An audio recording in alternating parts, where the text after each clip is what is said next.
Hi guys, and welcome back to Shalston Eastgate. I'm Andy, and thanks for dropping in on this July update. In this video we are going to be looking at a few small scenery updates, a small section on making seafoam trees, and 2 new locomotive additions to the fleet.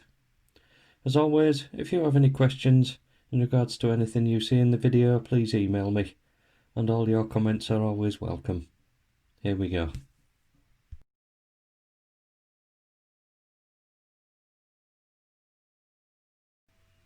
The first update on the layout is my town centre supermarket. As an 80s kid, I recall we had a number of budget stores such as Safeways, Netto's and QuickSave. This is my interpretation of a mini QuickSave, and I scratch built this using 3mm grey board and some brick paper. The interior scene is a picture downloaded from the internet, finished off with some advertising signs and 2 LEDs for the interior lighting. I've still got some tidying up to do on the pavement and some windowsills to glue into place, but in general I'm happy with the result.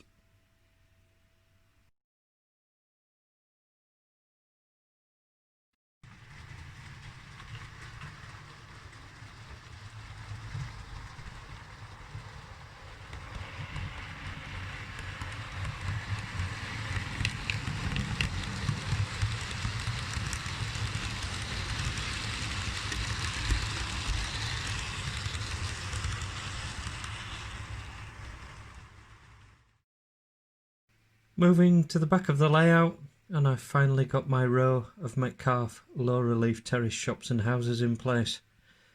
The shop signs have all been heavily modified, and they also include detailed interiors. With the LEDs fitted, the street is coming together nicely. I still have some weathering to do, and I will be adding some street signs, pavements and some additional detailing to finish the scene.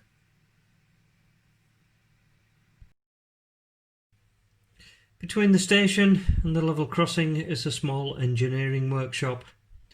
The model is a kit bash of the Scale Scenes TMD, with the addition of some corrugated roofing, which I made out of some packaging I found from a well-known cake manufacturer. I firstly added a perimeter fence before applying static grass and foliage. With the addition of some trees and some detailing, the scene has really come to life.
Over the past couple of weeks, there has been 2 new additions to the Shalston Eastgate fleet.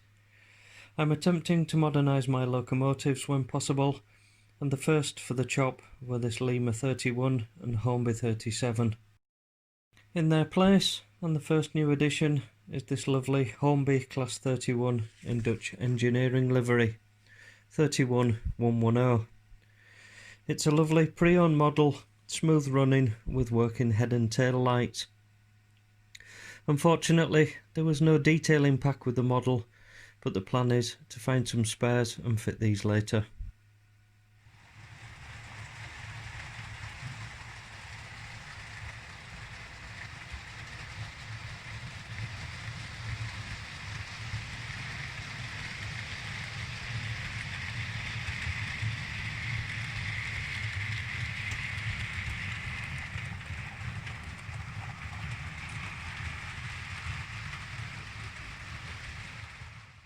My treat of the month is this gorgeous Class 26 from Hellion, 26010 in rail freight red stripe. A telephone order with Carl at Rails of Sheffield secured the model, and after a short 40-minute drive I collected this directly from the shop. On arriving back home, I started by fitting the detail impact.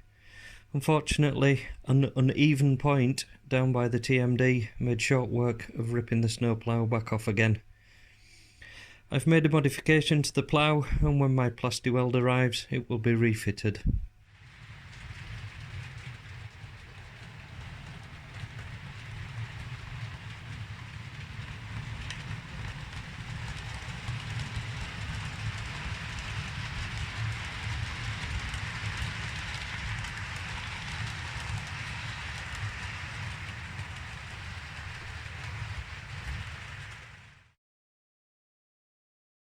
On my last running session video and the previous canal build video, I had some very nice comments and compliments from Glyn at LNER1946 and John at Colwich Junction in regards to my Seafoam trees. I recently made another batch, and this is how I make them.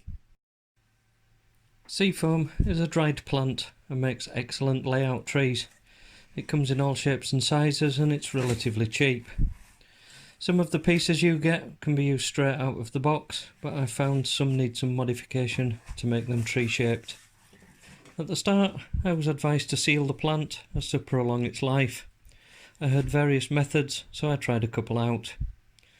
One piece of advice was to soak the trees in glycerine or a PVA warm water mix to make the tree more pliable. These plants are quite brittle and they break easily. The other advice was to spray paint the straight ones from the box, so out in the shed I soaked half with the PVA water mix and left to dry. The other half was painted with a can of dark brown spray from Plasticoat.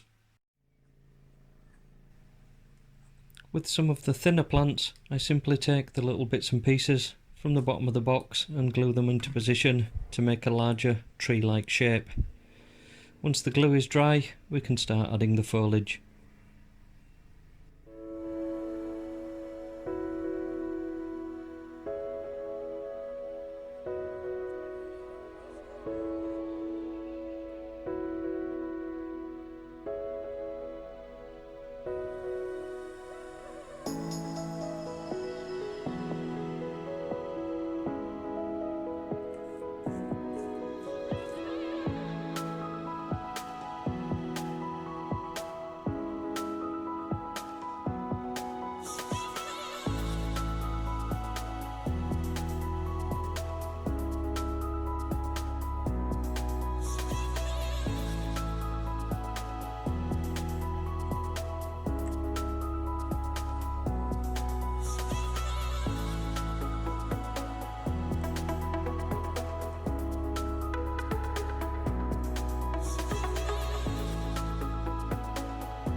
The materials I use for the foliage are a tin of hobby glue, a tin of matte sealer, various ground scatters and 4 shades of knock leaves.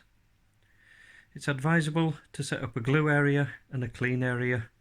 This is to ensure that the glue stays in one area and the clean area stays glue free, so you can reuse the excess scatter material. I firstly make up a mix of different ground scatters in an old yogurt pot, and I also do this with the knock leaves. It is also useful to have a piece of polystyrene handy to set the trees in once they have been coated. I give the seafoam a coat of hobby glue and then start to scatter the greenery over the wet glue. Once covered, I lightly spray with a thin coat of the sealer and add another colour of light scatter, usually with a different colour as to replicate the sun-kissed leaves on the outer branches.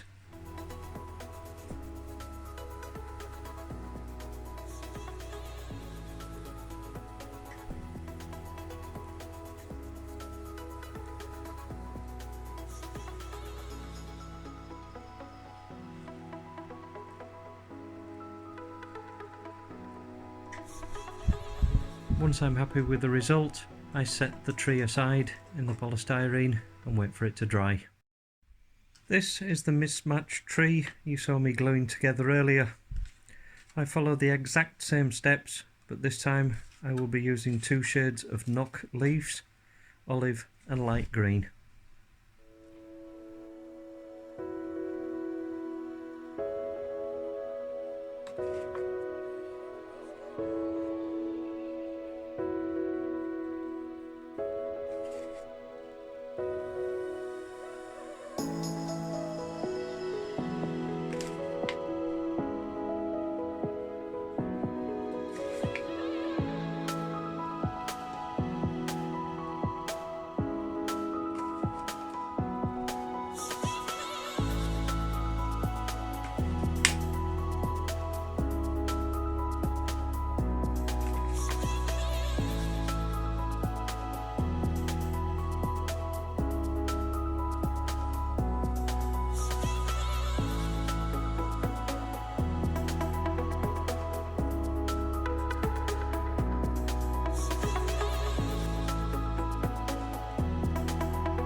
Back up in the loft, and it's time to place the trees into the scenery.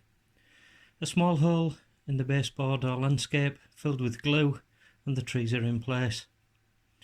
Although some of these are leaning as I took away the supports before the glue had dried, I just wanted to get the photos for the video.